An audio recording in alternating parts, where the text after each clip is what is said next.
আলাইকুম। First security ইসলামী bank limited শীর্ষ খবর আপনাদের আমন্ত্রণ জানাচ্ছি আমি উজমা হাসান।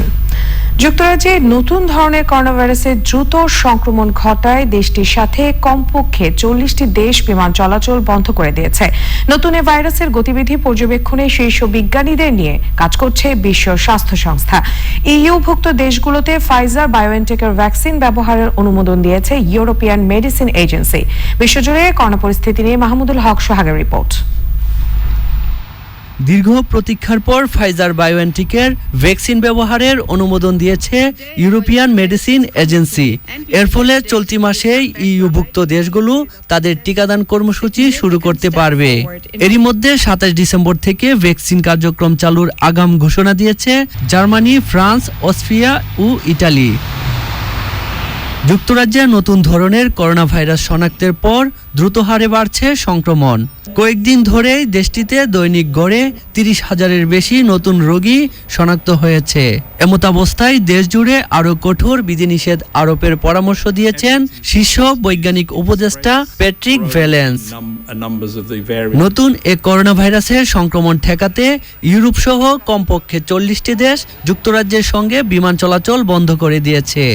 সর্বশেষ যুক্তরাজ্যে ফ্লাইটে নিষেধাজ্ঞা জারি করেছে ভারত, হংকং, কানাডা, সুইজারল্যান্ড ও জার্মানি। বিশ্ব স্বাস্থ্য সংস্থার প্রধান বলেছেন, নতুন এ ভাইরাসের গতিবিধি ও আচরণ জানতে শীর্ষ বিজ্ঞানীদের নিয়ে গবেষণা চালিয়ে যাচ্ছেন।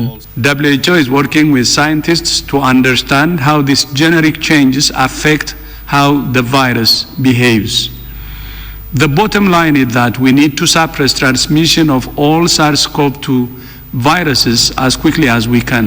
যুক্তরাজ্য ছাড়াও নতুন এ ভাইরাস শনাক্ত হয়েছে নেদারল্যান্ডস, ডেনমার্ক, ইটালি ও অস্ট্রেলিয়াতে। তবে বিজ্ঞানীরা বলছেন, নোভেল করোনা ভাইরাসের চেয়ে এটি দ্রুত সংক্রমণ ছড়ালেও তেমন বেশি প্রাণঘাতী নয়। ফ্রান্সে নতুন করে সংক্রমণ ঠেকাতে 3 সপ্তাহের রাত্রিকালীন কারফিউ জারি হয়েছে। আগামী বুধবার থেকে নতুন বিধিনিষেধ সহ এ কারফিউ কার্যকর করবে ফরাসি সরকার। Mahmudul Haque Sohag, channel I. Federation cup football দিয়ে আজ থেকে শুরু হচ্ছে নতুন ফুটবল মৌসুম। বঙ্গবন্ধু জাতীয় স্টেডিয়ামে সন্ধ্যা 5:30টায় উদ্বোধনী ম্যাচে মুখোমুখি হবে ডিফেন্ডিং চ্যাম্পিয়ন বসুন্ধরা কিংস এবং রহমতগঞ্জ মুসলিম ফ্রেন্ডস সোসাইটি। টুর্নামেন্টের অফিসিয়াল সংবাদ সম্মেলনের সবগুলো দলই জানিয়েছে ট্রফি জয়ের লক্ষ্যের কথা। রিপোর্ট করছেন আরিফ চৌধুরী। মার্চ মাসের পর ঢাকায় আবারও ঘরোয়া ফুটবলের উত্তেজনা। যদিও এরই মধ্যে দেশ বিদেশে জাতীয় দলের একাধিক আন্তর্জাতিক ম্যাচ খেলা হয়েছে, তবে ক্লাব ফুটবলের চ্যালেঞ্জ সামনে নিয়ে শুরু হচ্ছে 13 দলের ফেডারেশন কাপ ফুটবল টুর্নামেন্ট। আনুষ্ঠানিক সংবাদ সম্মেলনে উপস্থিত সব দলের প্রতিনিধি। জাতীয় দলের 10 ফুটবলার, ব্রাজিল, আর্জেন্টিনা থেকে মানসম্পন্ন ফুটবলার, স্পেন থেকে কোচ এবং সর্বোচ্চ পারিশ্রমিক। এসব কারণেই মৌসুম শুরুর আগে থেকে আলোচনায় ডিফেন্ডিং চ্যাম্পিয়ন বসুন্ধরা কিংস। গত আসরের রানার্স আপ রহমতগঞ্জের বিপক্ষে ম্যাচ দিয়ে টুর্নামেন্ট শুরু হচ্ছে তাদের। যেহেতু টুর্নামেন্টটাকে আকর্ষণীয় করার জন্য, যেহেতু সমর্থক ওইভাবে আসবে না বা আসার জন্য আমরা একটু তাদেরকে নিরুৎসাহিত করছি। করোনাকালের স্বাস্থ্য বিধি মেনে মাঠে গড়াচ্ছে ফুটবল, এটি যেমন ফেডারেশনের কাছে ভালো লাগার বিষয়, একই সঙ্গে বিশেষ পরিস্থিতির চ্যালেঞ্জও মাথায় রাখতে হচ্ছে আয়োজক বাফুফেকে। আমরা বেশি সময় পেয়েছি, তো আমাদের এটা আমাদের জন্য খুবই ভালো, কারণ আমরা ফরেন প্লেয়ারদের সাথে অ্যাডজাস্টমেন্টের আন্ডারস্ট্যান্ডিং এর একটা ব্যাপার থাকে, সেটা আমাদের খুব হয়েছে, ভালো হয়েছে।